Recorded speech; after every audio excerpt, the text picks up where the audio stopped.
내년에는 미국이 강한 금리 인하가 이어질 수 있습니다. 주식시장은 늘 빨리 선반영이 됩니다. 내년에 풍부한 유동성도 풀리고 경제도 좋아지고 또 상장사 영업이익까지 좋아진다. 그렇다면 주식은 횡보 이후에 또 상승을 할 수 있다. AI 버블론이 폭발적으로 확 수면 위로 올라왔거든요. 그러면서 또 미국 빅테크 매도도 나오고.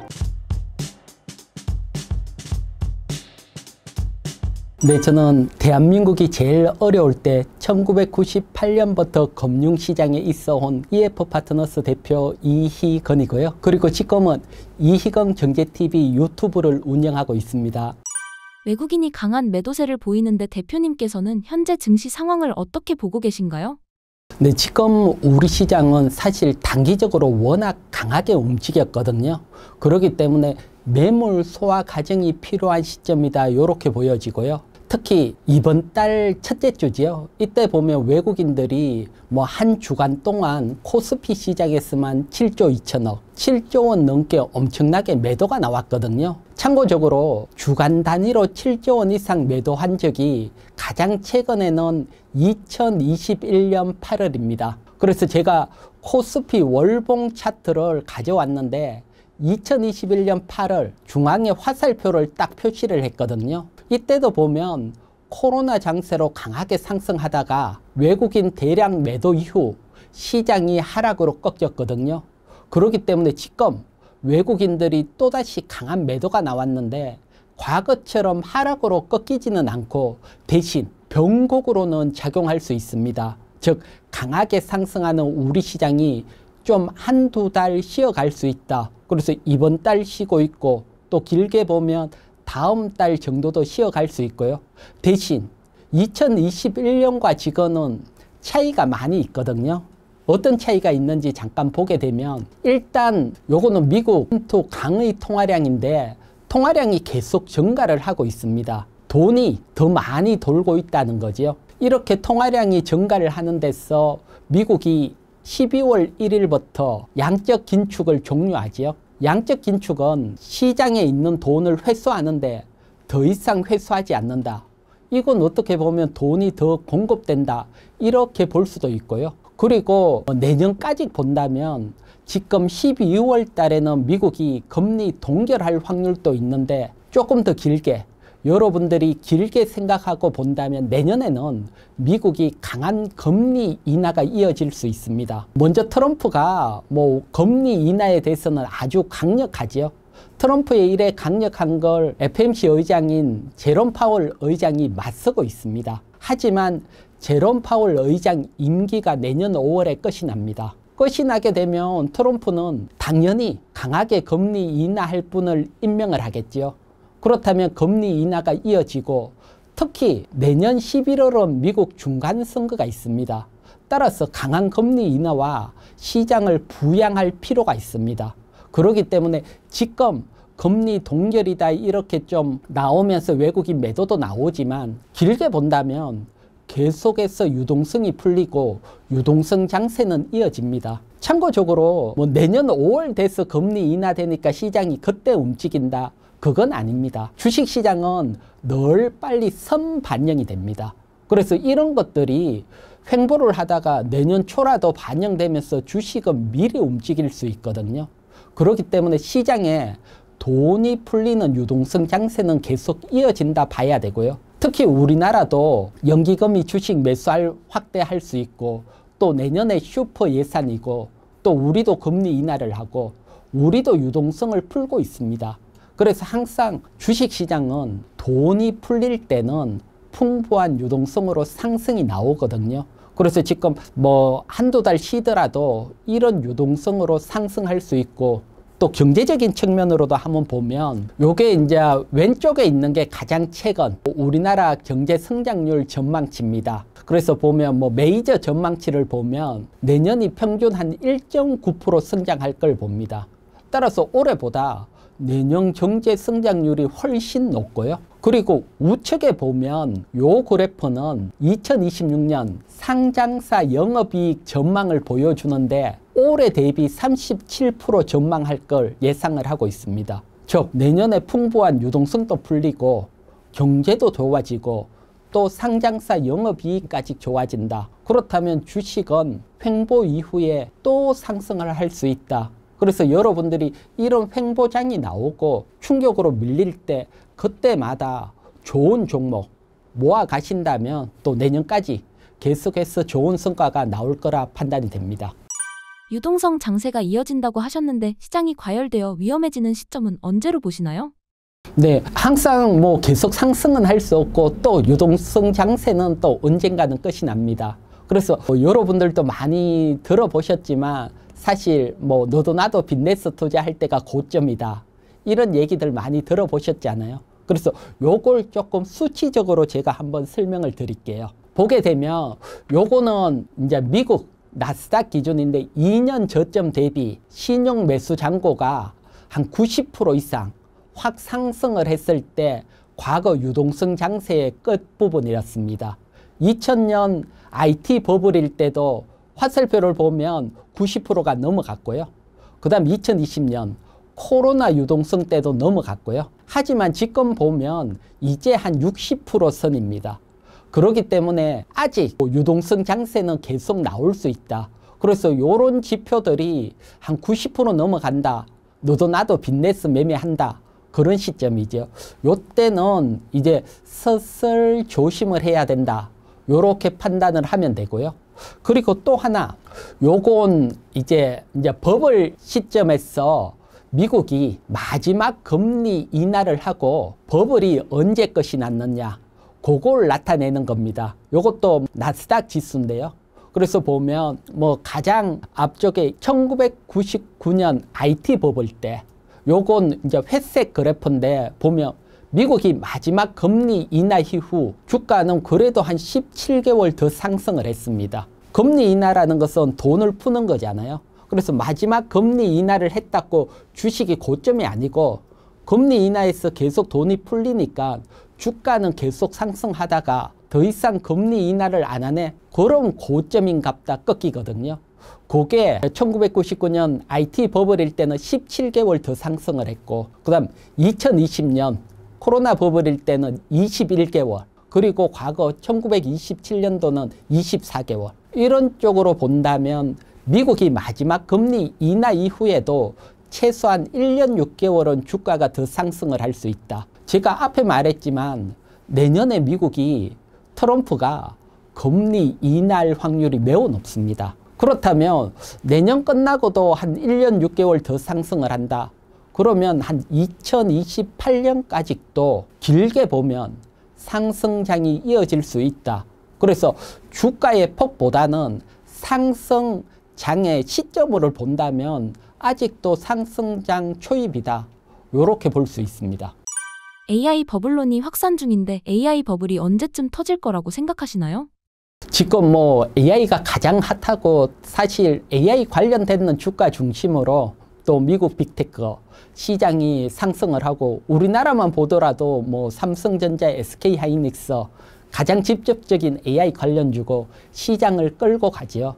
따라서 AI가 거품이 터지게 되면 사실 시장이 꺾인다 볼 수 있습니다. 그런데 이제 이런 AI가 언제 끝이 나느냐 사실 판단하기가 쉽지 않지요. 쉽지 않지만 과거들 사례를 통해서 우리가 유추를 할 수 있거든요. 그래서 가장 뭐 최근 보면 지난주만 하더라도 SK하이닉스가 마이너스 8% 급락하면서 AI 버블론이 뭐 피크를 치고 있거든요.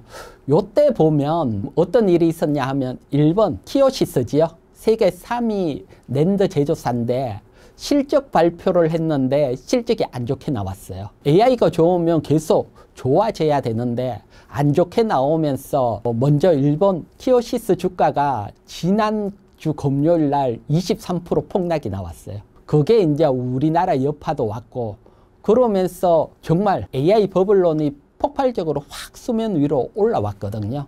그러면서 또 미국 빅테크 매도도 나오고 그래서 이런 AI 버블론이 확 올라왔지만 사실 뭐 키오시아 같은 경우는 AI의 직접적인 수혜를 받는 건 아니고요. 사실 뭐 AI의 가장 직접적이다.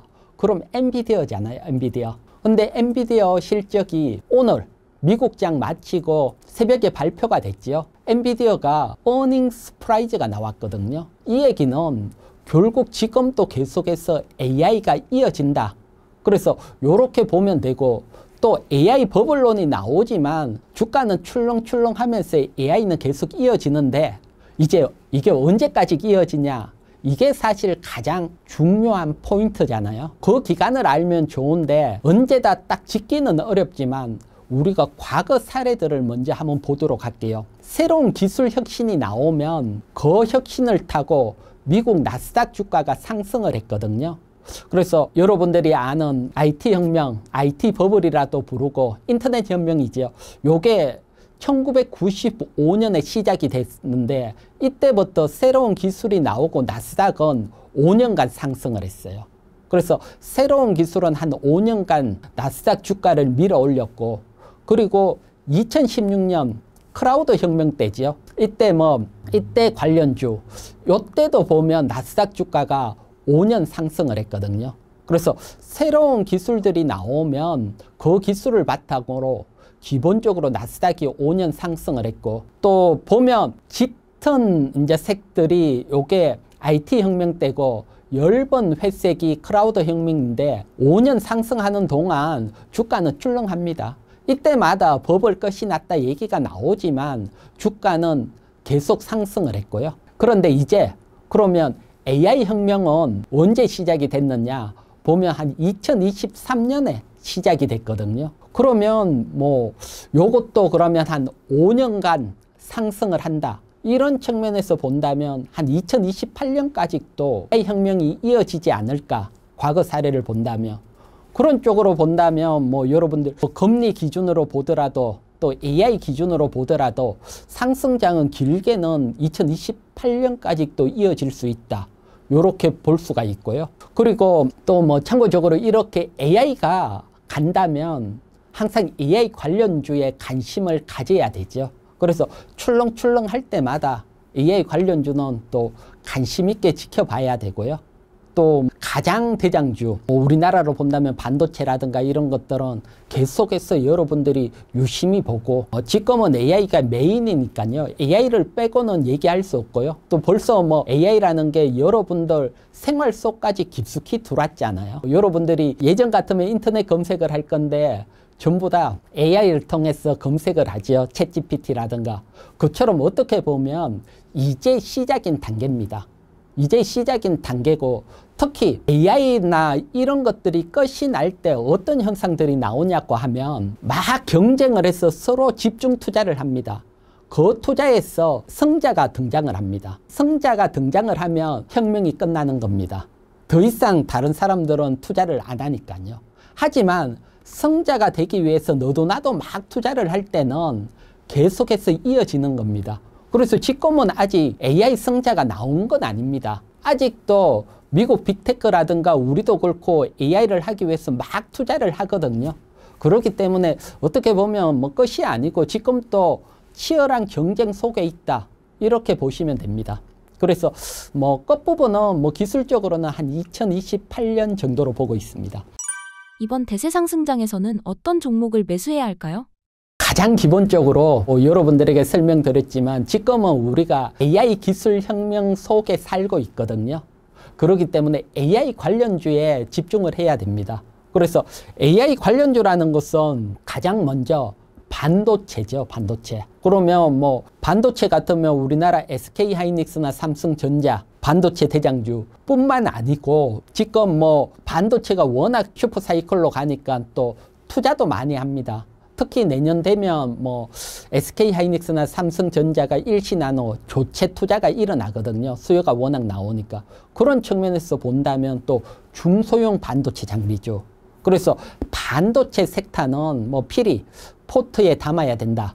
요렇게 보여지고요. 그 다음에 AI가 발전하면 뭐 데이터 센터라든가 전력이 뭐 기하급수적으로 필요하게 됩니다. 그렇기 때문에 전력 관련주들은 일단 뭐 원전, 그 다음에 전력기기 요런 쪽이 먼저 움직였고요. 대신 지금 막 데이터 센터를 짓고 있는데 원전 지으면 한 10년은 걸리잖아요. 하나 짓는데.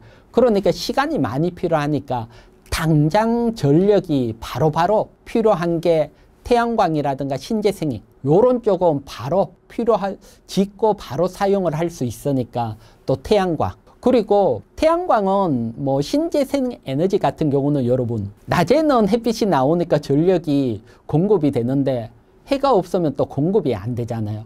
그러니까 또 필연적으로 에너지 저장 장치가 딸려갑니다. 이게 뭐 소위 ESS지요. 요렇게 보면 이 전력이라는 섹터가 또 하나가 있고요.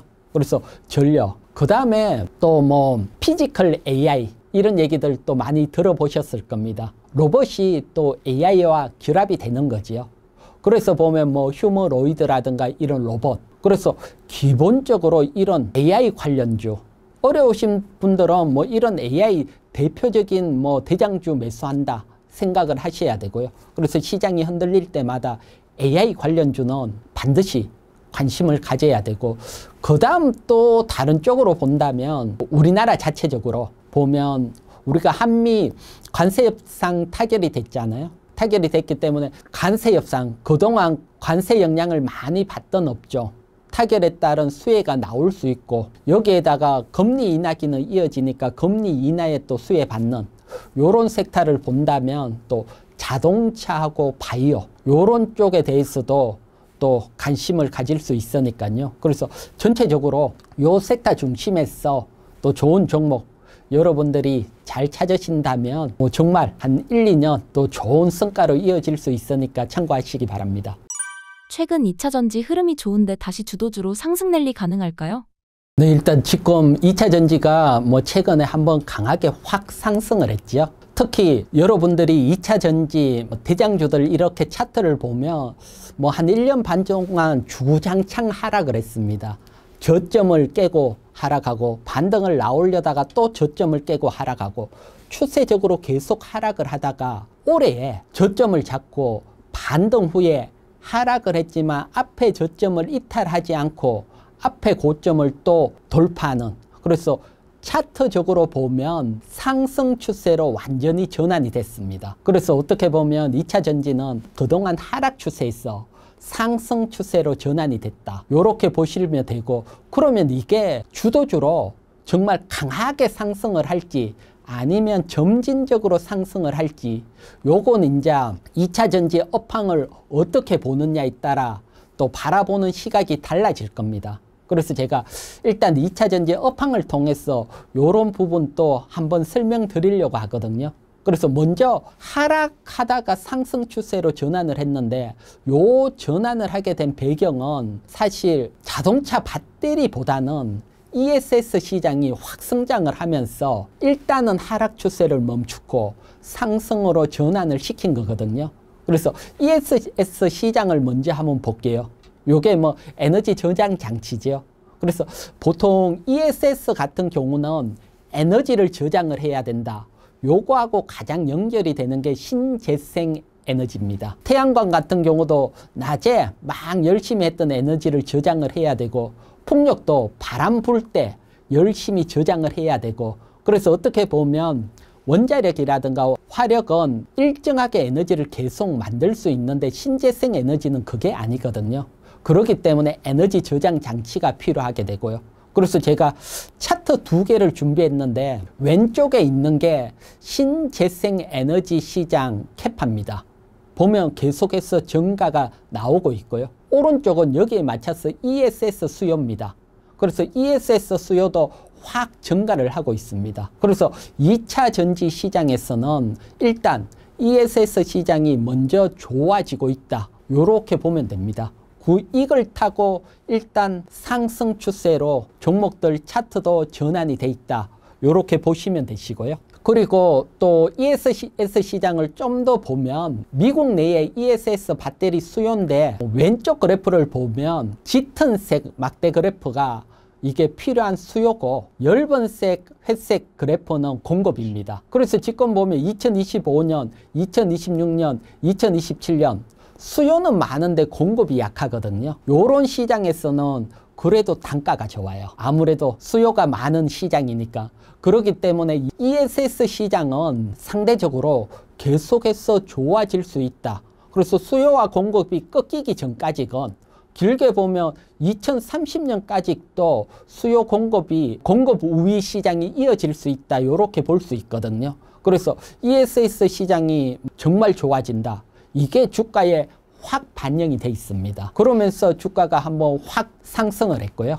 그러면 우리가 여기서 ESS 시장만으로 정말 과거의 영광, 2차 전지가 주도주로 갈 수 있느냐, 이것도 생각을 해봐야 되는데 제가 판단을 할 때는 쉽지 않아 보입니다. 왜 그렇게 판단을 하는지 오른쪽 차트 한번 보면 요거는 LG 에너지 솔루션 ESS 매출 추정치입니다. 매출 추정치인데 매출이 계속 증가를 하지요. 보면 오른쪽에 뭐 수요가 늘어나니까 매출도 증가를 합니다. 그러면 주가를 상승시키지 않을까 이렇게 판단을 할 수 있지만 2026년 기준으로 본다면 계속 2026년까지 증가가 됐다고 가정하면 LG 에너지 솔루션 전체 매출에서 ESS가 한 24% 정도입니다. 그러니까 어떻게 보면 ESS가 메인은 아니죠. 현재 한 15%인데 한 9% 정도 더 늘어난다. 이렇게 보면 결국 ESS 시장이 좋은 건 맞지만 전체 캐파로 본다면 시장을 끄집고 갈 수 있는 캐파는 아니다. 그러면 결국은 ESS로 좋아질 걸 보고 주가가 먼저 상승을 했고요. 그 다음에 그럼 필연적으로 자동차 배터리 시장이 확 살아나야지 주도주로 갈 수 있거든요. 그래서 이 부분이 확 살아나는지 점진적으로 살아나는지 이게 2차 전지가 주도주가 될지 아니면 또 점진적인 상승으로 이어질지 판단이 나올 걸로 보여집니다. 전기차 배터리 시장 전망은 어떤가요? 일단 우리가 이제 전기차 배터리 시장이라든가 요 워낙 크니까 요건 일단 수출 데이터로도 우리가 조금 판단을 할 수 있거든요. 그래서 이제 매월 1일 날이 되면 저널 수출입 통계를 발표를 합니다. 그때 우리나라 같은 경우는 15대 주요 품목 수출액을 알려주고 발표를 하는데 2차 전지가 거기에 포함이 되어 있습니다. 그래서 10월 달 제가 이렇게 준비를 했는데 보게 되면 뭐 반도체가 달 기준으로 최대 1위고 또 작년에 비해서 25% 증가를 했다 알 수가 있고요. 대신 2차 전지는 박스 칠해놨는데 보면 수출액이 5.4억 달러고 작년보다 14% 감소를 했다. 그러니까 아직은 감소를 하고 있는 상황이다. 이렇게 볼 수가 있고요. 그래서 아직은 2차 전지 업황이 전체적으로 보면 확 좋아진 건 아니고요. 그래서 제가 요 10월 달만 보는 게 아니고 올해 전체 수출입 추이가 어떻게 되는지 2차 전지만 또 한번 모아놨거든요. 요렇게 모아놓고 보면 2차 전지 수출액이 사실 연초만 하더라도 조금씩 증가가 됐어요. 증가가 되다가 5월, 6월 가면서 수출이 액이 좀 꺾였지요. 요건 미국이 전기차 보조금 중단 이런 영향이 좀 가미가 됐는 걸로 보여집니다. 그래서 미국 전기차 살 때 보조금이 10월 1일부터 중단이 됐거든요. 그러면 아무래도 전기차 판매가 보조금 줄 때보다 줄어들 수밖에 없고 특히 중단되고 한동안은 더 줄어들 수가 있거든요. 그래서 이런 것들이 감안이 돼 있기 때문에 아직은 전체적으로 보면 전기차 시장이 좋은 건 아니고요. 그리고 밑에 그래프를 보면 그래프 중에 빨간색 그래프가 양극재 수출 가격을 나타내는 겁니다. 보면 아직도 수출 가격이 조금씩 하락을 하고 있습니다. 사실 업황이 좋아지고 또 수요가 생기게 되면 수출 가격이 턴을 하거든요. 쉽게 여러분들이 지금 뭐 없어서 못 파는 반도체 가격이 급등을 하거든요. 그러면서 반도체가 슈퍼 사이클에 들어와 있잖아요. 그처럼 이런 기본적인 가격이 상승으로 전환이 된다면 그때는 정말 주도주로 길게 움직일 수가 있는데 아직은 그 단계까지는 아니고 대신 수출 가격도 하락폭이 아주 줄어들고 있거든요. 그렇기 때문에 어떻게 보면 캐점의 끝부분에 와 있다. 끝부분에 와 있고 여기서 ESS 시장 좋아지는 것만으로도 주가가 움직일 수 있는 그런 위치다.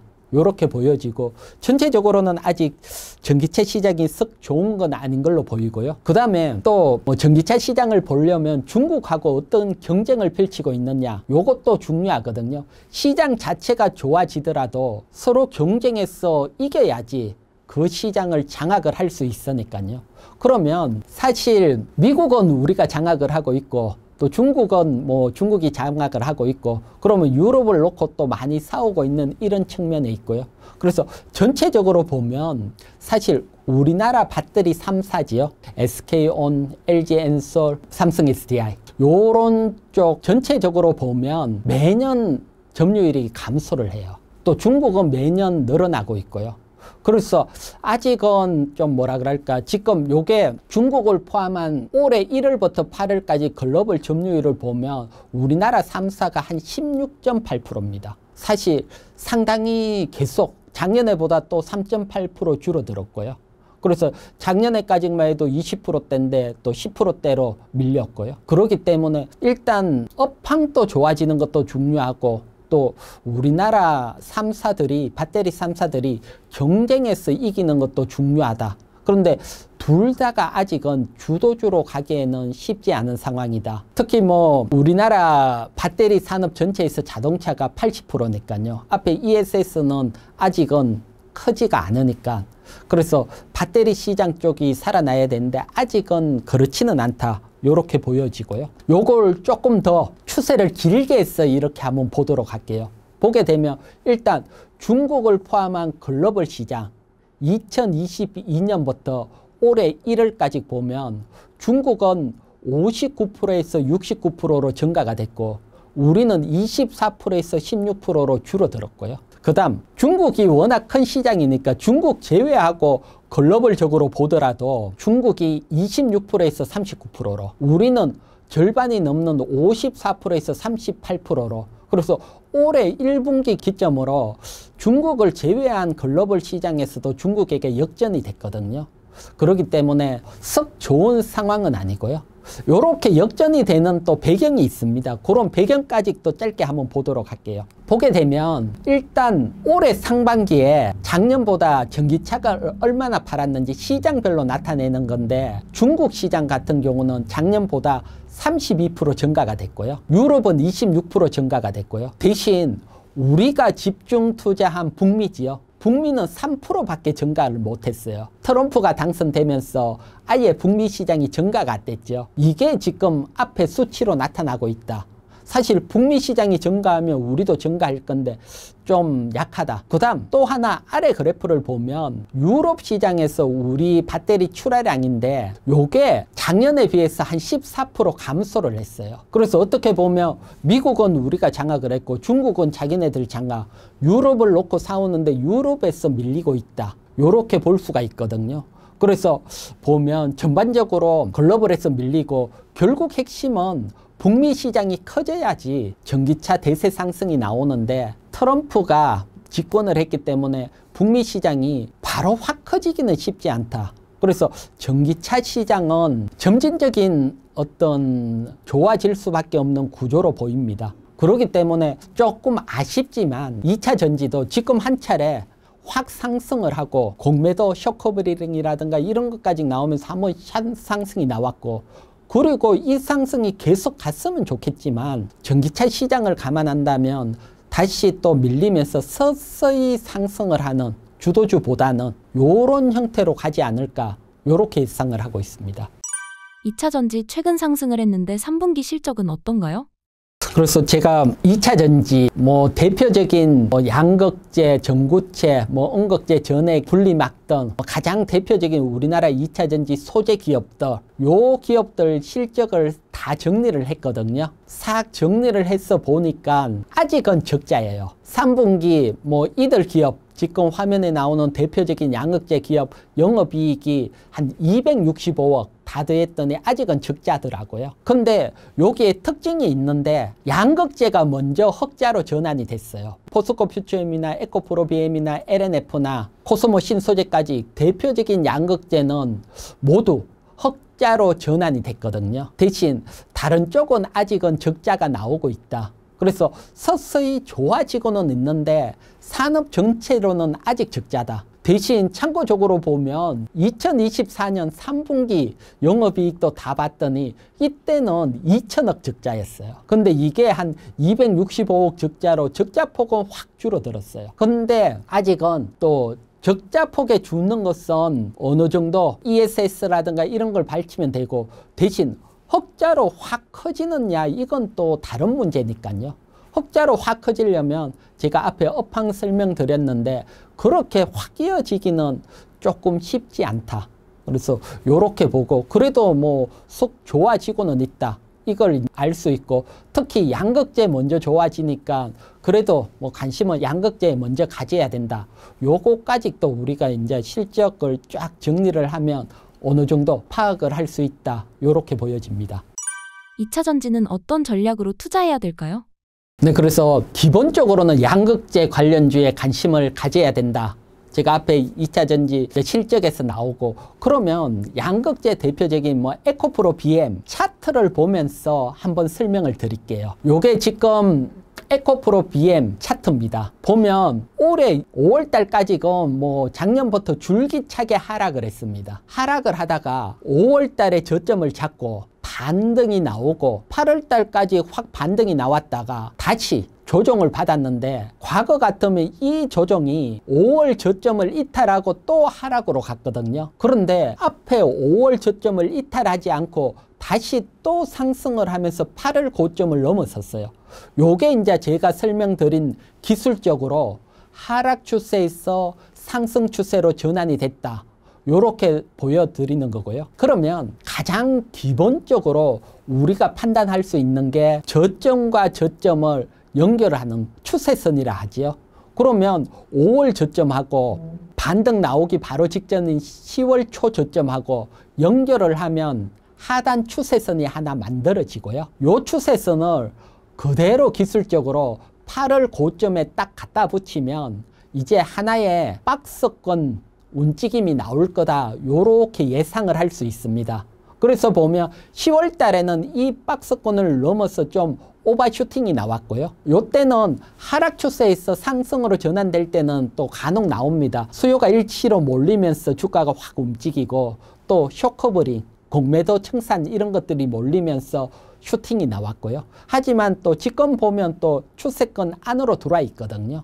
그래서 기본적으로 추세선 사이에서 매매하는 게 가장 기본적이다 보시면 되시고, 특히 이제는 상승 추세로 바뀌었기 때문에 2차 전지에 많이 물려 계신 분들도 계실 겁니다. 이러신 분들은 조금 더 여유를 가지고 주가가 하단 추세선 부근까지 왔을 때, 요때 좀 물타기라든가 요런 것까지 또 가능해 보이고요. 그리고 제가 하단 추세선을 보는 이유는 앞에 2차 전지 업황 설명 드릴 때 전기차 시장에서 빠른 성장이 나오긴 아직은 쉽지 않아 보입니다. 우리나라 기업 어떤 투자가 북미에 집중됐기 때문에. 그렇기 때문에 좀 점진적으로 상승을 한다. 그러면 또 추세선 하단 부근까지 또 나올 수 있지 않을까. 그런 측면에서 뭐 당장보다는 한 2, 3개월 뒤에 좀 본다면 또 하단 추세선 오게 되면 또 매수를 하고, 또 상단 추세선 가면 또 일정 부분 또 수익 실현을 하고, 요런 어떤 좀 추세선 매매가 가능하고요. 또 여기에서 나는 정말 좋게 본다 이러신 분들도 계시면 하나 더 팁을 드리면, 추세와 추세선 사이의 중앙에 라인을 끊고 최소한 이런 중앙보다 아래쪽에 왔을 때 공격적이라도 너무 위에서 매수하게 되면 또 조정받으면 불안할 수 있거든요. 그래서 요 선 아래로 왔을 때 서서히 모아갈 수 있다. 요렇게까지 설명을 드리고요. 그래서 너무 첫 번째 반등이기 때문에 너무 흥분할 필요는 없고요. 그래서 조금 여유를 가지면서, 또 주가라는 것은 좋은 위치에 왔을 때 관심을 가지는 게 또 지나고 나면 낫고요. 또 2차 전지도 투자할 수 있지만 또 AI 관련이 지금 핫하니까 또 다른 쪽도 보시다가 좋은 위치 추세선까지 왔다 그러면 또 투자하고, 그래서 추세선 잘 활용을 한번 해보시기 바랍니다. 반도체주는 계속해서 주도주로 상승할 수 있을까요? 반도체는 내년까지 또 계속해서 시장을 이끌고 간다 이렇게 보고 있습니다. 그렇게 보는 가장 대표적인 반도체 업황이라든가 또 반도체 기업들 또 영업이익이 어떻게 되는지 이쪽만 또 짧게 한번 보도록 할게요. 지금 보시는 그래프 왼쪽에 있는 것은 DDR5 반도체 가격 추이입니다. 반도체 가격 추이 보면 DDR5 가격이 서서히 오르락내리락 하다가 올해 하반기부터 정말 강하게 가격이 급등을 하고 있거든요. 그래서 눈에 확 띄게 급등을 하고 있죠. 지금은 또 반도체 필요한 수요가 서로 반도체가 모자릴 수 있다 그러면서 패닝 바이 일시에 몰리는 현상까지 또 나오고, 그래서 이런 반도체 가격 상승에 따른 지금 반도체는 슈퍼 사이클 속에 있습니다. 그렇기 때문에 반도체는 계속 갈 수 있고요. 그래서 이런 슈퍼 사이클이 일단 모건 스탠리 쪽에서는 한 2027년까지 이어진다 이렇게 보고 있고요. 또 AI 측면으로 본다면, 기술 흐름으로 본다면 2028년까지 또 이어질 수 있고요. 그런 측면에서 본다면 최소한 내년까지건 반도체주들이 상승을 하지 않을까 이렇게 보여지고, 그 다음 오른쪽 그래프는 앞에서 제가 한번 설명을 드렸는데 2026년 상장사 영업이익이 올해보다 한 37% 증가를 할 건데, 여기에 저기 노란색인 게 반도체 영업이익 증가입니다. 반도체 영업이익 증가가 정말 가파르거든요. 그래서 37% 증가분 중에 94.4%가 반도체입니다. 즉 내년에 우리나라 상장사 영업이익이 증가하는데 결국 반도체가 하드캐리한다, 반도체가 꺼짓고 영업이익 증가시킨다 이렇게 볼 수 있거든요. 그러면 반도체 업황 좋고 반도체주 영업이익까지 좋아진다. 그러면 반도체주 관심을 계속해서 가져야 된다 이렇게 보셔야 되고요. 그렇기 때문에 반도체는 향후 2, 3년 계속 관심을 가져야 되는 섹터다 이렇게 보여집니다. 그래서 반도체 같은 경우는 또 최근 이번 주에 나온 뉴스 하나 보도록 할게요. 뉴스 보게 되면 심각한 메모리 부족으로 삼성전자는 공급 가격 60%까지 인상한다, 로이터에서 보도가 됐거든요. 이처럼 반도체 수요가 일시에 몰리고 가격이 급등을 하고 있다 이렇게 알 수 있고요. 특히 데이터 센터 구축으로 반도체 경쟁이 나오고 있습니다. 반도체가 부족한 상황이고요. 특히 일부 제품은 60% 상승, 그리고 11월 계약 가격이 9월 계약 가격에 비해서 보게 되면 DDR5 16기가나 128기가 같은 경우는 50% 가격이 상승을 했고요.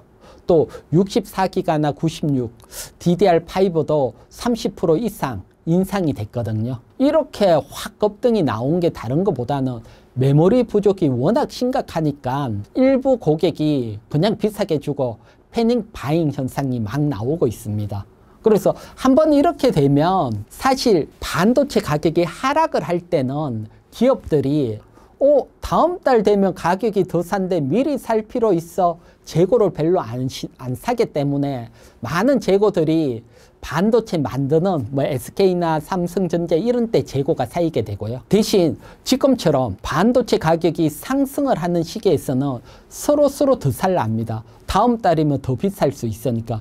그래서 이런 쪽에 상승 사이클로 접어들었기 때문에 이게 계속해서 이어지니까요. 또 기업들은 마진이 많고 또 이런 상황이 데이터 센터가 내년, 후내년 계속 이어지니까요.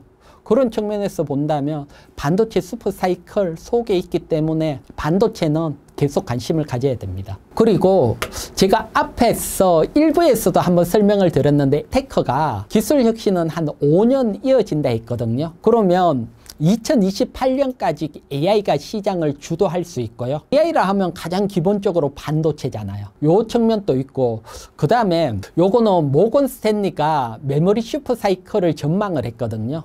물론 모건 스탠리도 AI 성장 주도로 반도체 기술 사이클이 새롭게 시작이 됐고, 요게 피크가 2027년으로 본다. 그래서 모건 스탠리 2027년 또는 과거 사례 통해서 AI 기술 테크 2028년 이때까지건 반도체 사이클이 이어지니까요.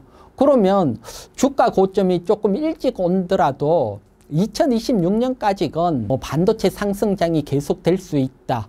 그래서 요런 쪽에 보더라도 우리가 뭐 지금이라도 계속 반도체에 대해서는 관심을 가져야 됩니다. 삼성전자, SK하이닉스 지금 매수해도 되나요? 이게 사실 가장 어려운 질문인데요. 워낙 강하게 상승을 했잖아요. 그래서 사실 저 같은 개인적인 상황은 뭐 추격 매수하다가 보다는 또 기다리면 또 항상 기회는 오더라고요. 아무리 좋은 업황이든 또 좋은 종목이든 상승 후에 조정은 또 필연적으로 따라오게 돼 있거든요. 그래서 이런 어떤 대장주들이 어떤 형식으로 조정이 나오는지 그걸 한번 보도록 할게요. 요게 SK하이닉스 일봉 차트인데 요게 8월 달에 제가 지금 심사임당에 나와서 요렇게 설명을 드렸거든요. 그때 보면 4월 달부터 SK하이닉스가 크게 움직였고 그리고 60일 이동평균선까지 조정이 왔다. 그러면 대장주 매수 위치다. 요렇게 설명을 드렸고요. 요렇게 설명드리면서 참고적으로 여러분들에게 강하게 상승했던 대장주가 60일 이평선까지 조정이 나오면 바로 하락하기보다는 상봉을 만들고 하락하더라도 반등이 기대할 수 있고 반등 속에서 업황이 좋으면 전고점 뚫고 랠리도 나올 수 있다. 그래서 요런 지점이 정말 좋은 자리다. 그리고는 지금 한 140% 랠리가 나오고 있고요. 그래서 이렇게 랠리가 나오면 또 조정이 나오는 겁니다. 그래서 어느 순간 20일 이동평균선 이탈하고 또 60일 이동평균선까지는 아니더라도 한 중간 정도 조정이 나온다. 그러면 또 매수 위치가 되고요. 그래서 보수적이신 분들은 이런 자리가 오면 매수한다. 자리들은 오는데 사실 자리가 올 때 여러분들이 기본적으로 보면 이제 반도체 끝났다. 정말 공포스럽게 얘기들이 나올 겁니다. 그러면서 확 조정이 나오기 때문에 매수하기가 쉽지는 않거든요. 하지만 또 주도주는 그때가 또 매수 기회가 되고요. 그 다음 또 하나 다른 측면으로 한번 보도록 할게요. 요건 원전 대장주인 두산 에너빌리티인데 요건 4월 달부터 정말 강하게 한 180% 가까이 확 크게 상승을 했거든요. 크게 상승을 하고 이평선 이격이 벌어졌는데 조정이 나오지 않고 옆으로 횡보를 해갔어요. 한 2, 3개월 횡보를 해가면서 60일 이평선을 만났거든요. 요때도 기회가 되고요. 요때도 뭐 지금 유튜브 심사임당에 나와서 여러분들에게 똑같이 설명을 드렸고요. 그리고는 또 강하게 상승이 나왔거든요. 그래서 대장주들 또 매수 포인트 조정 위치들이 요 대표적으로 두 가지 케이스가 있으니까요.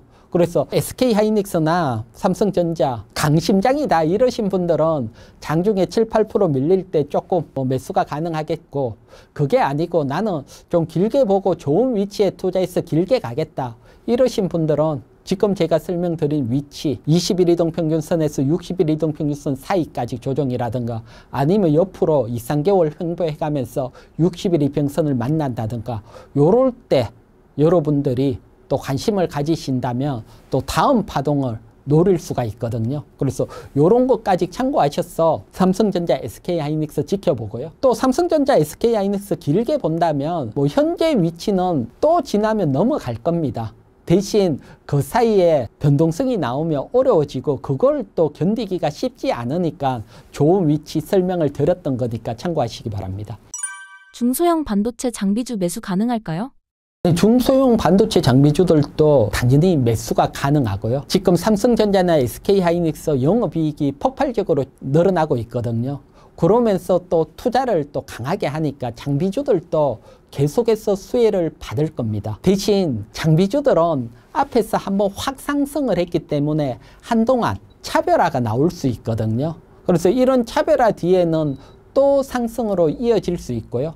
그래서 일단 차별화가 나올 때 상승 가는 건 뭐 기본적으로 우리는 펀더멘탈이 좋은 종목, 요런 종목에 관심을 가져야 되기 때문에 제가 중소형 장비주들 3분기 실적을 싹 정리를 했거든요. 그래서 실적 정리됐는 거 한번 보도록 할게요. 보기 전에 뭐 최근 요번 주에 나온 뉴스입니다. 보면 삼성이 2, 3년 내에 100조 투자를 한다. 엄청나게 투자를 한다는 겁니다. 반도체와 AI, 폭발적인 초대형 투자를 한다. 삼성전자가 반도체 일에 투자한다. 반도체 장비주 좋아질 수밖에 없잖아요. 여기에다가 2026년도에는 삼성전자나 SK하이닉스가 더 고부가 가치인 일시나노 공정 전환을 하거든요. 이렇게 공정 전환될 때 또 반도체 중에 전공정 장비주들 또 수혜를 받을 수 있으니까요. 반도체 전공정 장비주 수혜를 받고, 또 HBM은 또 후공정 관련이니까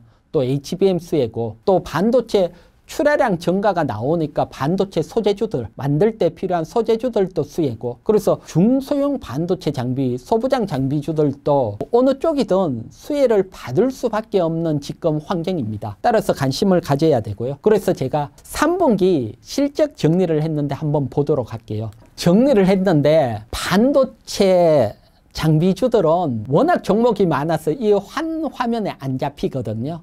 그래서 요것도 보면 뭐 시가총액은 11월 18일 기준이고요. 그 다음에 PBR은 사실 1보다 낮으면 저평가인데, 중소형주 또 장비 부품주들은 PBR은 주가에 크게 영향을 미치지는 않습니다. 대신 옆에 부채 비율 보면 부채가 100% 이상 넘어가는 기업은 좀 무거워서 상승하기는 쉽지 않거든요. 그래서 부채가 높은 기업 100% 이상은 조금 자제를 하고, 그 다음 저 옆에 보면 영업이익 PER이 있습니다. 사실 PER은 순이익 기준인데 장비주들은 영업이익 잘 나왔다 그러면서 주가가 움직이기 때문에 영업이익 기준으로 PER을 제가 환산을 했거든요. 그래서 요건 뭐 기존 PER하고는 조금 다르지만 어쨌든 코스피 지수가 현재 PER이 한 17배입니다. 그래서 17보다 좀 낮으면 유리하다, 이렇게 보면 되고, 그 다음 작년 3분기 영업이익이 있고, 그 옆에 보면 작년 3분기보다 올해 3분기 영업이익이 얼마나 좀 됐는지 나타냈거든요. 그래서 요 자료를 보면 부채 낮고 PER 저평가돼 있고 영업이익 증가하는 기업, 요런 기업들 우선적으로 본다면 좋을 거고요. 요게 한 화면이 아니고 여기 또 다음 장 또 있고, 또 다음 장, 반도체 장비주들이 워낙 많으니까요. 그래서 제가 시간 내서 이렇게 다 정리를 했으니까요. 여러분들이 요 정리되는 자료를 보면 서로 장비주들 비교를 할 수 있으니까 참고하시고요. 그리고 참고적으로 설명드리면 저 이희경 경제 유튜브에 오시면 업종 섹터별로 정리해서 많이 또 보여드리고 설명드리니까요. 또 저 유튜브에서 오셔서 또 참고하시고요. 그래서 이렇게 정리되는 중에서 이제 우리가 살펴볼 종목을 보면, 일단 PER이 가장 또 낮은 저평가는 SAMT더라고요. SAMT가 한 3.5배 됩니다. 17배 코스피 지수에 비해서는 정말 초저평가지요. 그래서 이렇게 저평가되는 종목 관심을 가질 수 있고, SAMT는 반도체 유통회사입니다. 유통회사인데 반도체 가격 상승하고 또 수요 증가되니까 좋아지는 거지요. 그래서 장비 부품은 아니지만 뭐 유통회사다 보면 되고, 그 다음 전공정 장비주 중에서는 뭐 내년에 뭐 SK하이닉스나 삼성전자 전부 다 일시나노 전환 투자가 일어나니까 관심 있게 봐야 되는데, 전공정 장비주 중에서 작년보다 영업이익이 증가하고 또 코스피보다 PER이 낮은 종목은 K시텍이 거의 유일하더라고요. 그래서 이런 K시텍 관심 있게 한번 보시고요. 그 다음에 이렇게 실적 정리를 하다 보니까 영업이익이 가장 크게 증가한 섹터는 제가 뭐 이렇게 섹터로도 표시가 돼 있는데, PCB 쪽이 영업이익이 정말 급증을 했더라고요. 반도체 PCB 기판 만드는 쪽이지요. 근데 이쪽은 주가도 크게 상승을 했더라고요. 영업이익만큼. 그래서 PCB 쪽이 크게 움직였고, 그래서 PCB 쪽에서 가장 저평가는 코리아 서킷더라고요. 그래서 PCB 관심 있으신 분들은 또 요거 참고해 보시고요. 그 다음 반도체 소재주 중에서는 워닝 머티리얼즈가 저평가됐고 작년보다 영업이익 증가가 됐고, 또 최근에 코스닥 조정에도 주가가 버티는 모습이더라고요. 그러면 횡보가 좀 더 나오고 2차 상승으로도 이어질 수 있으니까요. 요런 종목들 유심히 한번 보시고, 요게 아니더라도 여러분들이 좋은 종목 찾을 수 있게 시간 내서 이렇게 반도체 장비주 실적 정리했으니까요. 반도체 관심 있으신 분들은 참고하시기 바랍니다. 한미 관세 협상이 타결되었는데 최대 수혜주는 어디일까요? 그래서 한미 관세 협상은 뭐 다들 아시잖아요. 보면 일단 자동차 관세가 25%에서 15%로 인하가 됐거든요. 그래서 보면 지금 대형주들이 코스피 지수가 4,000포인트 시대를 열었는데 다 상승을 했는데 현대차만 전고점 못 넘고 있는데 이게 한 15년 이상 이어져 온 전고점 부근이거든요, 주가가. 그러면 이제 이렇게 관세 협상 타결이 됐으면 수혜를 받을 거고요. 특히 현대차 영업이익 추이입니다. 요거 키움 정권에서 나온 추이인데 보면 2023년 고점으로 영업이익이 계속해서 감소를 하고 있습니다. 그래서 현대차 PER은 한 5.7배 정말 저평가고 PBR도 0.65배 저평가고 배당도 많이 주는데 주가가 전고점을 못 넘은 건 이렇게 영업이익이 계속 감소한다. 이게 시장의 부담으로 작용을 했거든요. 이제 하지만 관세가 15%로 바뀌게 되면 내년에는 영업이익이 증가로 돌았습니다. 그래서 이렇게 저평가되어 있는데 영업이익이 증가된다. 그러면 한 15년 이상 이어져 온 월봉 박스권 상단 돌파 기대가 된다. 그렇기 때문에 관세 협상 관련으로는 현대차 관심 있게 한번 지켜보시고요. 특히 현대차 같은 경우는 자동차 외에도 엔비디아 CEO지요. 젠슨 왕하고 또 이재용 회장하고 정의선 회장하고 깐부 회동 이런 것들도 많이 기억이 나는데 요 세 분이 모인 게 공통점이 로봇입니다. 그래서 현대차 그룹 같은 경우도 올해 초에 엔비디아하고 모빌리티 혁신 전략적 파트너십 이런 것들을 또 체결을 했고 여기서 보면 현대차 산하 로보틱스 기업인 보스틴 다이나믹스를 통해서 엔비디아 로보틱스 플랫폼 아이작을 활용해서 로봇 개발, AI 로봇 개발 이런 것들도 한다 발표를 하고 있거든요. 그렇게 된다면 이게 이제 현실이 되면 현대차가 자동차뿐만 아니고 로봇주로서도 어느 순간 부상이 될 수도 있거든요. 그래서 다양한 또 AI하고는 또 관련이 없다 하지만 이렇게 본다면 또 AI하고 관련이 있고요. 특히 젠슨 황이 현대그룹에게도 GPU 5만 장이죠. 준다. 즉 현대그룹도 AI하고 관련이 나올 수 있다. 이런 측면으로 본다면 현대차 또 관심 있게 봐야 되지 않을까 보여지고요. 그 다음에는 바이오입니다. 제약 바이오인데 제약 바이오도 트럼프가 뿌듯하면 제약 약값 100% 관세한다 이런 얘기들을 하고 있는데 이번 관세 협상에서 최혜국 대우 받기로 했는데 받게 되면 한 15% 정도 예상이 되거든요. 그래서 이런 쪽에서도 또 수혜가 나올 수 있고요. 그래서 바이오 쪽도 유심히 한번 보시기 바랍니다. 바이오주 강하게 상승하고 있는데 지금이라도 매수해야 할까요? 네, 바이오는 크게 보면 금리 인하의 수혜를 받고 또 한미 관세 협상 최혜국 대우에 따른 수혜가 있고요. 그래서 금리로 본다면 제가 일부에서도 설명을 드렸지만 내년에 미국이 가장 강한 금리 인하할 수 있습니다. 트럼프 금리 인하의 의지가 워낙 강하고 제롬 파월 의장 임기가 5월에 끝나면 트럼프는 금리 인하를 강하게 할 사람을 임명을 할 거고 그리고 미국 내년 11월 중간 선거가 있기 때문에 생각보다 강한 금리 인하를 통해서 부양을 시킬 확률이 높거든요. 그러면 필연적으로 금리 인하의 수혜를 받는 바이오주 상승으로 이어질 것으로 보여지고요. 그러면 바이오주 중에서 어떤 섹터에 관심을 가져야 되느냐 그게 또 중요한데 제가 요거 하나 준비를 했거든요. 차트 보게 되면 이게 이제 우리나라 바이오 제약 산업 어떤 지금까지 이어져 온 걸 이렇게 나열을 했다 보시면 되시고요. 그래서 2000년도 초반부터는 일반적인 제너릭 제약 그러니까 우리가 아는 제약주죠. 요런 쪽이 시장을 주도를 했고요. 그 다음 2015년 넘어오면서 셀트리온이 나오면서 바이오 시밀러지요. 유사 바이오 만드는 거죠. 바이오 시밀러 시대가 열렸고요. 그 다음에 2023년부터 지금은 바이오텍 시대입니다. 바이오텍이라는 것은 신약 개발을 하는 회사다 보시면 됩니다. 그래서 앞에서부터 신약 개발을 쫙 계속해 오다가 2023년부터 이제 꽃을 피고 있다. 업황이 이제 만개가 되는 그런 시점이기 때문에 이게 시장에서는 한 2028년까지 이어진다 이렇게 보고 있습니다. 그래서 바이오텍 기업에 관심을 가져야 됩니다. 특히 요게 이제 뭐 올해만 보더라도 바이오텍 기업 기술 수출 나온 거 하나 보도록 할게요. 보면 올해 매월 뭐 하나 정도는 계속해서 기술 수출이 나왔습니다. 이 얘기는 여러분 앞에서부터 계속해서 개발을 해왔다는 거죠. 개발을 해오다가 이제 정말 본격적으로 수출이 열렸다. 이런 시대이기 때문에 바이오텍 기업에 대해서 지금부터는 좀 집중적으로 관심을 가져야 되고, 특히 바이오텍 같은 경우는 여러분 하나 잘 만들면 정말 대박으로 이어지고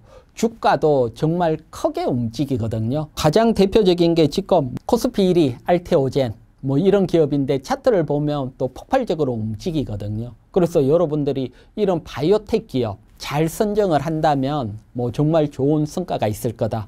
그래서 지금은 다양한 바이오 중에 바이오텍 기업, 신약 개발하는 쪽에 관심을 가져보시기 바랍니다. 대표님만의 바이오주 매수 전략이 있을까요?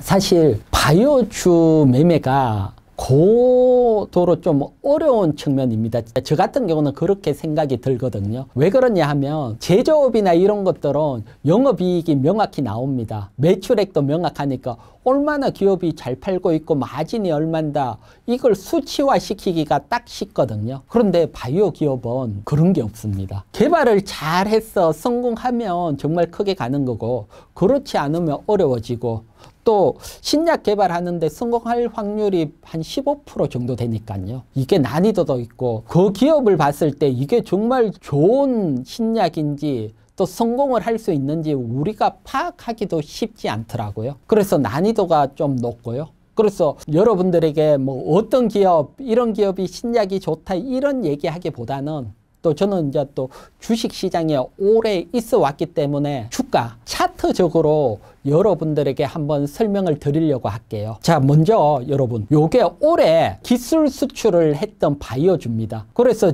우리가 어떤 기업이 좋다 미리 매수해 놓고 오래 기다려도 되는데, 기술 수출이 처음에 딱 이루어졌다는 것은 글로벌 제약사가 기술을 인정을 했는 거죠. 그런 기업들은 계속 좋아지거든요. 그래서 그것도 지금 기술 수출했는 거 요렇게 옆에 보면 올릭스 같은 경우는 일라이 릴리지요. 글로벌 빅파마하고 기술 수출이 처음 이루어졌을 때 요럴 때가 관심을 가질 때고요. 그 다음에 요렇게 보면 밑에 올릭스 바로 밑에는 진홍앤 캠퍼니가 있는데, 요건 뭐 계약 규모가 비공개로 됐잖아요. 요런 비공개로 됐던 애들은 탄력이 좀 약하더라고요.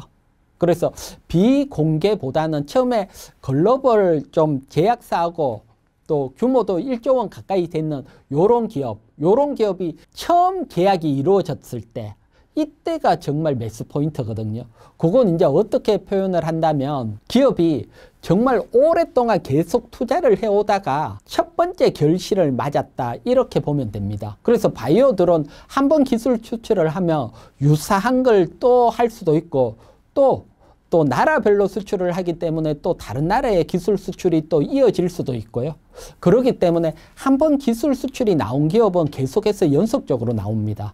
그래서 보면 2월 달에 올릭스, 일라이 릴리의 기술 수출을 했는데, 쭉 오다 보면 6월 달에 또 프랑스의 기술 수출을 했죠. 그 다음에 4월 달에 ABL 바이오, 영국 회사죠. GSK의 기술 수출을 했죠. 4조 원. 그런데 쭉 보다 보면 11월 달에 또 일라이 릴리의 또 기술 수출이 나오죠. 그래서 한 번 하게 되면 이렇게 연속적으로 일어나는 케이스가 많더라고요. 그래서 요걸 차트적으로 우리가 한번 보고 생각을 해볼게요. 요건 ABL 바이오 월봉 차트입니다. 보면 여러분, ABL 바이오가 사실 재미없는 기업이랐거든요. 2019년부터 2024년까지는 그 자리입니다. 정말 오랫동안 횡보만 해왔잖아요. 이때는 계속 개발에 돈을 넣는 겁니다. 그러다가 4월 달에 기술 수출 처음에 팍 이루어졌잖아요. 그리고는 주가가 11월 달에 또 이어지면서 확 움직이지요. 그래서 이런 경우들은 첫 번째 기술 수출이 팍 강하게 나왔을 때 좀 따라간다면 뭐 확률적으로 훨씬 높더라고요.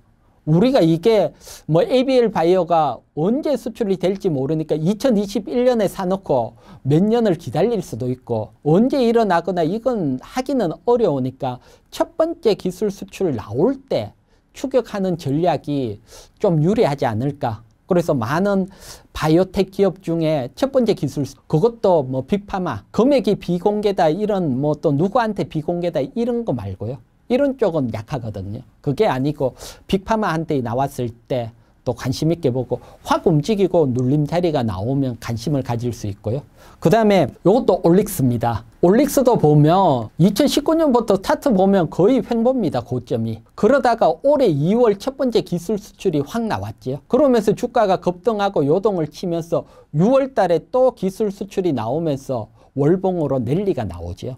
그렇기 때문에 기술 수출이 일어나고 변동성이 나올 때 매수하는 게 그래도 언제 매수할지 분석을 하는 것보다는 확률적으로 좀 높지 않을까 이렇게 보여지니까요. 그래서 이런 것들 물론 뭐 기업 좋게 평가하고 이런 것들도 중요합니다. 그런 것들도 자신 있으신 분들은 그런 쪽으로 보면서 바이오라든 것은 묻어놓고 한번 기술 수출이 나오면 크게 가니까요. 그걸 보고 또 장기 투자도 가능하고요. 근데 그게 좀 어려우시고 또 나는 빨리 원하신다 이러신 분들은 첫 번째 기술 수출 나올 때 유심히 관심을 가지시는 게 또 상당히 또 좋은 매매 기법이면 기법이고 또 투자 전략이면 투자 전략일 수 있으니까요. 참고하시기 바랍니다. 단기적으로 좋은 바이오주 매수 방법은 무엇이 있을까요? 그래서 일단 기술 수출 나오기 전에 기술 수출한다 이건 사실 우리가 미리 알기는 어렵잖아요. 그렇지만 이제 주식시장을 자세히 보면 또 힌트를 얻을 수가 있거든요. 한번 보도록 할게요. 요건 10월 27일입니다. 사실 바이오주들이 정말 조용하다가 10월 27일 날 미국 금리 인하 기대감 타면서 이제 바이오주 금리 인하 시대 본격적으로 온다면서 정말 오래간만에 바이오주, 바이오텍 기업들이 전체가 확 상승을 했어요. 요때 보면 가장 강하게 상승한 게 ABL 바이오입니다. 11%. 그 다음에 SK 바이오팜 8%, 알토오젠 8%, 리가켄 바이오 7%. 이처럼 한동안 조용하다가 어떤 호재에 확 반응이 나올 때 가장 강하게 반응이 나온 종목. 요런 종목들이 대장주로 움직일 수가 있거든요. 그래서 이런 것들도 유심히 활용을 하시고요. 그래서 요때 10월 27일 ABL 바이오 일봉 차트로 한번 보도록 할게요. 일봉 차트로 보면 10월 27일 자리가 제가 화살표로 표시했던 자리거든요. 그 전까지 보면 일봉으로 보면 조용하게 횡보를 하다가 바이오주 호재가 나오면서 덜썩하면서 10% 이상 확 강하게 움직였거든요. 그 이후 어느 순간 한 달도 안 됐어 기술 수출이 나오면서 급등을 했거든요. 그래서 사실 뭐 정보라는 게 다 공평하죠. 하지만 또 아닐 수도 있는 측면이 있으니까요. 그래서 누군가가 또 알고 미리 또 매수했을 확률도 있고요. 그런 것들이 이런 먼저 반응하는 기업들이 크게 가는 케이스가 워낙 많으니까요. 그래서 요런 케이스들 참고하시고요. 참고적으로 또 제가 심사임당에 나와서 요것도 한번 설명을 드렸거든요. 보면 원전주들이 정말 조용했거든요. 그러다가 9월 달에 미국, 영국 원전 협정 맺었다 그러면서 한 3개월 만에 원전주들이 확 상승을 했어요. 이때 보면 우진이 14.7%로 가장 상승을 했고 보성 파워텍이 8%, 두산 에너빌리티이 7%. 그래서 처음 호재가 나왔을 때 이렇게 강하게 나온 종목이 대장주로 움직일 수 있으니까요. 이때 이후 우진 차트 한번 보도록 할게요. 우진 또 보면 한 2달 정도 거의 아주 점진적으로 하다가 호재가 나오면서 거래량이 나오면서 14% 확 움직였죠. 그리고 난 뒤에 매물 소화 후에 랠리가 나왔거든요. 원전주들. 이때 대장주로 움직였고요. 그래서 간단하지만 또 시장을 보면서 우리가 모든 종목 파악을 할 수 없다면 시장이 알려주는 신호도 또 유심히 살펴본다면 좋은 결과로 이어질 수 있으니까요. 그래서 꼭 바이오주가 아니더라도 이런 어떤 시장이 보이는 신호도 잘 체크하신다면 단기에 좋은 성과로 이어질 것으로 보여집니다. 바이오주 매매에 있어서 또 중요한 기법은 무엇이 있나요? 그리고 또 시장에서 나온 것 중에 하나가 바이오주들은 신규 상장이 됐던 애들이 또 폭발적으로 움직이는 케이스들이 꽤 많습니다. 보면 요게 이제 리포트가 9월 3일 리포트거든요. 9월 30일 기준 리포트라서 그걸 가져왔는데 작년 올해 신규 상장되는 바이오주 상승률입니다. D&D 파마텍이 한 470%, G2G가 130%, 뭐 보면 크게 100% 이상 많이 움직였거든요. 그래서 바이오주 중에서도 신규 상장됐던 바이오주들이 횡보를 한다. 그러면 그런 기업에 대해서도 한번 뭐 신규 상장이 되고 또 단기 상승으로 이어지는 케이스들이 있으니까 이런 것들도 뭐 참고사항으로 여러분들이 한번 관심을 가져보시기 바랍니다.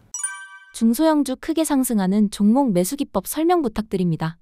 지금 뭐 제가 바이오주도 설명드리고 또 반도체도 설명드리고 또 정말 시장에서 핫한 섹터 또 대형주 많이 설명을 드렸는데 시장이 상승을 하다 보면 중소형주 중에서도 정말 크게 상승을 해서 인생을 바꾸는 종목들도 나옵니다. 그래서 이런 중소형주도 관심 있게 보면 좋은데 어떤 종목들이 강하게 가는지 사실 파악하기가 쉽지는 않지요. 하지만 제가 시장이나 또는 공시, 우리나라는 전 세계에서 공시 제도가 가장 잘 발달이 돼 있습니다. 그래서 공시만 잘 보더라도 크게 움직일 수 있는 기업들 찾을 수가 있거든요. 쉽게 설명을 하면 여러분 어떤 중소형주가 계속 횡보를 해가요. 그런데 공시에서 대표이사가 한 100만 주 장내에서 매수했다. 이런 공시가 나와요. 그러면 여러분 대표가 샀으면 그 주가 어떻게 될까요? 지나고 나면 크게 상승하는 케이스가 정말 많습니다. 그래서 이렇게 최대 주주가 시장에서 장내 매수, 우리처럼 돈 내고 샀다. 이런 공시가 나온다든가 또는 여러분 전환사채라든가 신주인수권 부사채 이런 것들이 주식으로 전환이 되거든요. 그러면 한 50억 전환사채가 주식으로 전환을 했다 공시가 나와요. 그때 보면 한 주에 얼마에 전환됐다 이 금액까지 나오거든요. 그러면 전환됐던 금액하고 현재 주가하고 비슷하다. 이런 종목은 또 움직일 수가 있거든요. 왜 그러느냐? 전환사채는 채권입니다. 가만히 있으면 이자 받고 원금을 받는데 주식으로 바꿨다. 왜 바꿨을까요? 그 뭉칫돈이. 주가가 상승을 할 거라고 판단을 한 거잖아요. 그래서 큰 돈이 움직인 사람 판단을 했을 때가 주가가 또 그 방향으로 가는 케이스가 많더라고요. 그래서 이렇게 큰 돈이 움직이는 공시 유심히 보고요. 또 다르게 본다면 최대 주주가 대표가 자녀에게 주식 증여를 해요. 그런데 최대 주주가 갑자기 돌아가시면 증여를 해야 되는데 돌아가시지 않고 뭐 한 300만 주 가지고 있는데 한 100만 주 한 3분의 1 뚝 떼서 증여를 해요. 그러면 여러분 이때 주가가 10,000원이라고 판단을 하더라도 100억입니다. 100억 증여하면 세금이 정말 크죠. 엄청난 세금이 나오잖아요. 그러면 최대 주주는 자기 회사 주가가 가장 낮을 때 증여할까요? 가장 높을 때 증여할까요? 낮을 때 증여해야지 세금을 적게 넣잖아요. 주당 10,000원에 증여했을 때 100억이지만 주가가 만약에 1,000원에 증여하면 10억만 되니까 세금이 확 줄잖아요. 그래서 이런 측면에서 본다면 최대 주주가 자녀에게 경영권 승계를 위한 증여 나올 때가 최대 주주가 주가가 저점이라고 판단한 거죠. 이럴 때가 또 주가 저점일 확률이 높더라고요. 그래서 이런 어떤 여러분들이 공시만 잘 보더라도 좋은 종목 저점에 관심 가질 수 있는데 중요한 것은 여러분 이런 공시가 어디에 있는지 찾기가 개인들은 상당히 어려워요. 그래서 이런 공시에 또 관심 있으신 분들은 저 이희경 경제 유튜브에 오시면 공시 찾는 법 또 보는 거 딱 정리를 해놨으니까요. 또 새롭게 주식 보실 분들은 이희경 경제 유튜브 또 참고하시고요. 뭐 해보시기 바랍니다. 신사임당 구독자분들께 한마디 부탁드립니다. 여러분 지금 뭐 우리 시장 대세 상승이 나오고 있고 그리고 지금 좀 뭐 변동성이 나오지만 정말 큰 상승장 흐름이 지금 나오고 있습니다. 이게 내년 후내년까지 이어질 거라고 보고 있습니다. 따라서 이번 기회에 여러분들이 부자의 길로 갈 수 있거든요. 그래서 꼭 이번 기회에 좋은 종목 잘 선정을 해서 모두 부자 되시기 바랍니다.